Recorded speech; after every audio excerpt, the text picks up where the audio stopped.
Hi, everybody. So I recorded this a little bit ago on my Chromebook, and it was really dark. So I'm trying again inside to see if it looks better. A lot of these pictures are underwater, and so it just seemed really dark when I videoed it outside. So I'm going to redo it now. So we are reading a simple biography called MANFISH, a story of Jacques Cousteau. MANFISH. What do you think a MANFISH is? The little intro says, once upon a time in France, a baby was born under the summer sun. His parents named him Jacques. As he grew, Jacques fell in love with the sea. He dreamed of breathing beneath the waves and swimming as gracefully as a fish. In fact, he longed to become a manfish. Jacques Cousteau grew up to become a champion of the seas and one of the best-known oceanographers in the world. What do you think an oceanographer is? A photographer takes pictures. A videographer takes videos. What do you think an oceanographer could be? Let's see.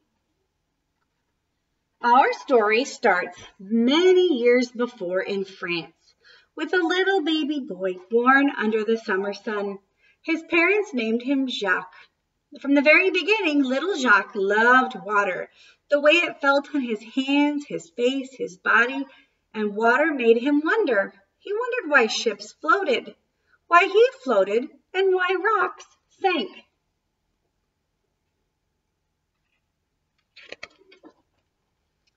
One day, Jacques read a story about a man who hid underwater by breathing through a long tube. Jacques tried it and discovered it was impossible. He dreamed that someday he would be able to breathe underwater for real. At night, Jacques dreamed he could fly with the birds among the clouds with his arms stretched out like wings. Jacques spent his days playing, experimenting, creating. He wrote little books that he illustrated with his own drawings, and he was fascinated by machines. He studied blueprints and built a model of a crane that was tall as he was and actually worked. Movies fascinated Jacques too. He wanted to know how they were made, how the cameras worked, and how chemicals made pictures appear on the film. Jacques saved his allowance penny by penny until he had enough to buy a small home movie camera. The first thing he did was take it apart and put it back together. Then he began to film everything around him. He put his brother, cousins, parents, and friends in his movies. He dressed up as a villain with a painted-on mustache and made some very villainous films. Jacques was always the star, the director, the writer, and usually the cameraman. When Jacques finished school, he joined the French Navy. His ships sailed all around the world, and everywhere he went, he filmed what he saw. In China, he filmed men catching fish with their bare hands. They held their breath underwater for many minutes. Jacques wondered what that would be like. One day, at a beach, a friend gave Jacques a pair of goggles with rubber frames and glass to look through. Jacques wore them into the ocean. Beneath the water, he was surrounded by silvery green forests of sea plants and fish he had never seen before.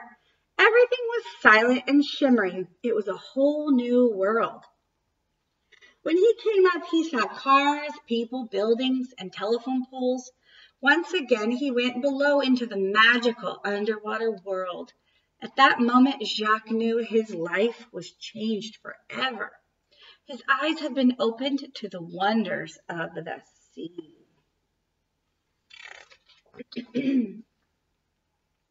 Jacques and his friends, Philippe and Didi, began to dive together. They experimented to see how long they could stay underwater and how deep they could go. Jacques created a waterproof case for his camera. to film the amazing kingdom he and his friends were exploring beneath the surface. They made rubber suits to keep themselves warm and flippers to help them kick better. But Jacques wanted to stay down longer than just one breath at a time. He realized he needed to take more air with him, enough air to explore the mysterious depths and vast expanses of the ocean, to swim through the sea as free as a fish. He wanted to become a man-fish, and he began to work on just how to do it. On a warm summer day, Jacques stepped into the blue Mediterranean Sea with his new invention. He called it the aqua lung, because aqua means water, and our lungs are the part of our body that hold the air we breathe. Below the surface, Jacques swam and glided and dove. He did flips and somersaults. He stood upside down on one finger and laughed bubbles into the sea. Jacques could breathe beneath the water. Now he could swim across miles of ocean, his body feeling what only scales had felt, his eyes seeing what only fish had seen. The water made him feel like he was flying, just like in his dreams. Jacques had done it. He had become a man-fish. Jacques was ready to explore the oceans of the world. He needed a boat, and he found a big old wooden navy ship named Calypso. In a year, he turned it from a warship into an explorer's ship. Jacques, Felipe, and Didi gathered a crew, their aqualungs, their hopes and their dreams, and set off to explore the inside of the sea, to film a world no one had ever seen before.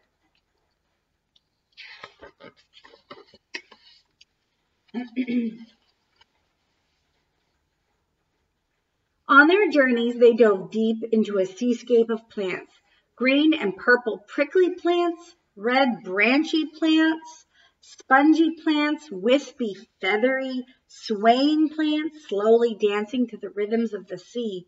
They discovered plants that could feed you, plants that could poison you, plants that looked like fish, and fish that looked like plants. They swam with giant whales, hitched rides on sea turtles, and made friends with porpoises with shining eyes and smiling faces. They filmed fierce and frightening sharks, so strange and dangerous, Jacques and his crew had to build cages, not for the sharks, but for themselves, so they could make their movies without being eaten.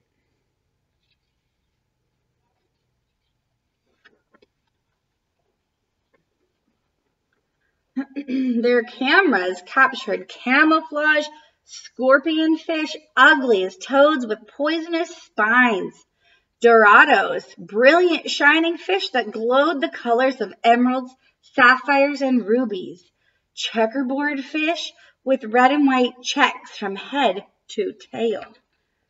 Deep down, they discovered a kingdom of giant rays, fish that fly through the water with wings that swim. They came face to face with a fish as big as a truck, with long fangs, lips like giant tires, and huge saucer eyes. They called it the truckfish. On the bottom, they found pink ghost crabs with eyes as long stalks, buried so deep in the sand they looked like a garden of eyes, and flute fish with heads like horses and bodies the shapes of tubes, sticking out of rocky openings like pencils in a cup. Why do you think the author made that page fold out like that and go so long? Do you think it was to show how deep the ocean can get with all the different creatures? With little crab on the bottom.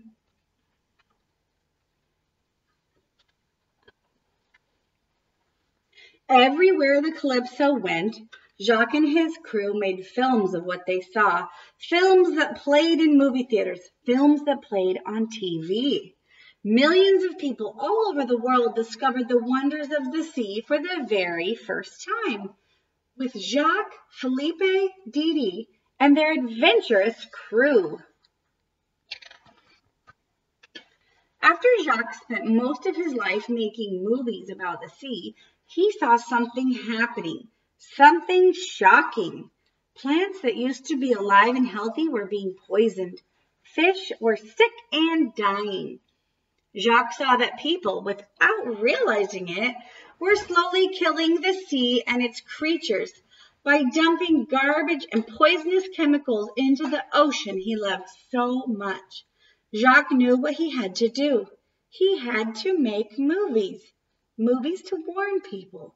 Movies to save the sea. Look, there's garbage.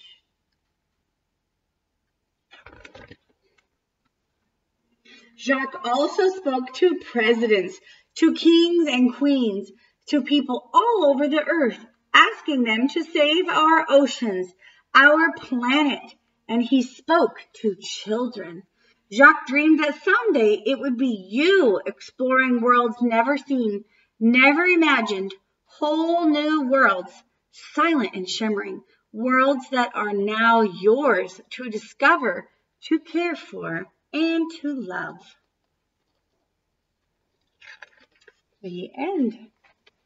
So why do you think the author, Jennifer Byrne, wanted us to know about Jacques Cousteau and the story MANFISH? He made us being able to explore the ocean and ocean life in the bottom of the sea possible. He helped create a path for scientists and everyday people to be able to go explore and find new wonderful creatures under the sea. And I think they want us to know that we should take care of the earth, take care of the oceans. See if you can find some garbage to pick up when you're out and about. A couple days ago, I had my second grader and my little niece go pick up trash in our backyard around in the edge of the forest area, just so that it would be healthy for the different animals that live there. So you can take care of your earth where you live too. Go out and find some garbage around your house, or when you go for a walk, take a plastic bag and find some garbage to pick up to do some service for the earth so it can last forever for all of us to enjoy. I hope you guys enjoyed this story. I know I did. I hope to talk to you soon. Bye.